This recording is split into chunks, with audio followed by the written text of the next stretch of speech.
Bonjour la famille, bonjour, je vous bénis au nom de Jésus de Nazareth. Soyez bénis, soyez bénis, soyez bénis. Je fais cette vidéo pour parler aux parents, et nous qui sommes des parents, nous avons des enfants.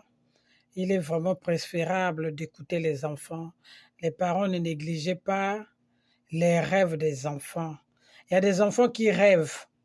Quand le matin il se réveille, parfois par amusement, il peut dire alors maman, alors papa, j'ai fait un rêve, voilà le rêve que j'ai rêvé. Le papa même ne prend pas en considération, la maman même ne considère même pas ce que l'enfant est en train de lui dire. C'est vraiment très important aux parents d'écouter les enfants, c'est vraiment important. Nous devons écouter ce que les enfants disent. Et nous-mêmes les parents aussi, nous avons le devoir de prier en famille. C'est vraiment très important pour les parents, surtout chrétiens, de prier en famille avec leurs enfants. C'est très important, très important. Très important de prier en famille. C'est vraiment important. Apprendre aux enfants à prier, comment invoquer le Seigneur, comment prier vraiment. C'est vraiment important aux parents de prier parce que le diable, lui, quand il attaque les parents, quand il n'arrive pas à atteindre les parents, il passe par les enfants. Et beaucoup des enfants sont victimes de ça. Quand les parents sont menacés, persécutés par les esprits, par vraiment les attaques nocturnes. Même il y a des gens même qu'on voit, qu'on leur jette des maladies. Parfois, quand ça rate chez les parents, ça attaque les enfants. Et les enfants sont vraiment... Les enfants ne sont pas protégés comme ça. Or, que c'est la prière qui protège les enfants. C'est la prière parce que la prière, vraiment, c'est une arme. C'est une arme.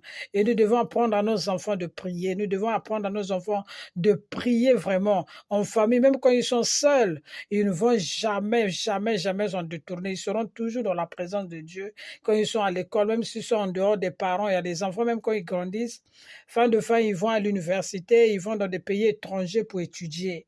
Mais puisque l'enfant est déjà encadré, il était déjà encadré par les parents à tout moment, en l'enseignant comment prier, comment faire le partage biblique. Et quand l'enfant se retrouve seul, l'enfant ne va jamais s'égarer, même s'il suit les amis, même s'il va avec les amis. Fin de fin, même s'ils font du n'importe quoi, l'enfant va toujours se retrouver dans la prière, va savoir que vraiment mes parents ne m'ont pas éduqué comme ça. Vraiment, c'est très important d'écouter les enfants parce que nous avons eu des témoignages. Il y a un enfant qui est arrivé la nuit, l'enfant avait la sorcellerie inconsciente. L'enfant commençait à dire à son papa, non, j'ai rêvé, on était en train de couper ta tête. On a coupé, ils sont venus me demander de donner ta tête. Et puis, moi, j'ai dit, je ne peux pas donner la tête de mon papa.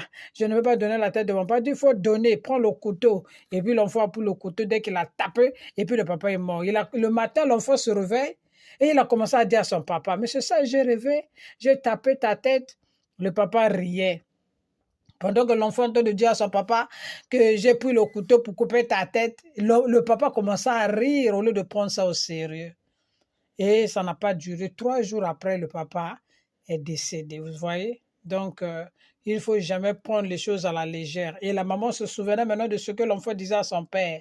Se souvenait maintenant, quand ils ont pris l'enfant, ils ont posé des questions, ils ont mené à l'église. C'est en ce moment, les parents ont su que l'enfant était dans la sorcellerie, l'enfant avait la sorcellerie inconsciente. Il ne faut jamais négliger ce que les enfants disent. Il ne faut jamais négliger.